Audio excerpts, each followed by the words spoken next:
Graça e paz, povo de Deus, povo da fé. Estou passando aqui para meditar com você na palavra de Deus, porque ela diz assim: tudo é possível ao que crê.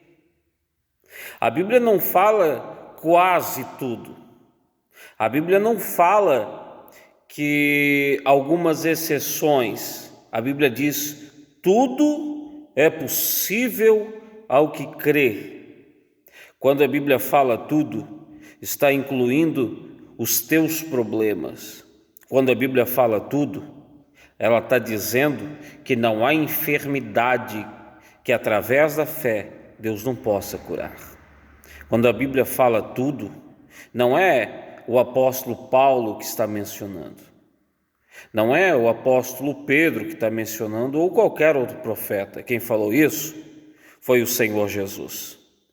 Se Ele é a verdade, e se Ele está dizendo a verdade, nós precisamos usar um poder chamado fé. Quantas vezes que nós vamos tentar resolver os problemas, a primeira opção é a humana, né? Uma dor, uma enfermidade, a primeira coisa que a pessoa pensa: vou tomar um remédio. Ela não usa fé. A primeira coisa que acontece na vida do ser humano, ele sempre vai tentar resolver esse problema com os seus méritos e deixa a fé de lado. Bom, eu estou passando aqui para dizer que a palavra de Deus, ela vem nos falar sobre a fé. Mas o que é a fé, pastor?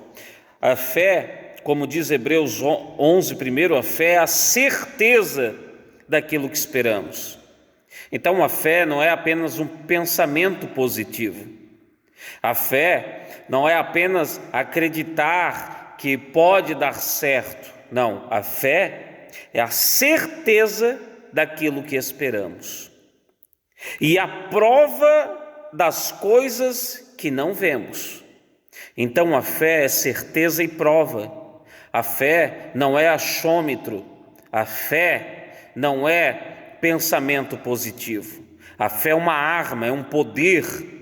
É através da fé que homens e mulheres comuns fizeram acontecer o extraordinário de Deus nessa terra. Se você quer viver o extraordinário de Deus, use esta ferramenta, esse poder que não está fora, mas dentro de você.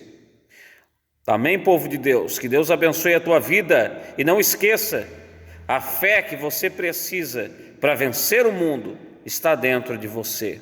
A fé que vai fazer você vencer todas as armadilhas de Satanás está dentro de você.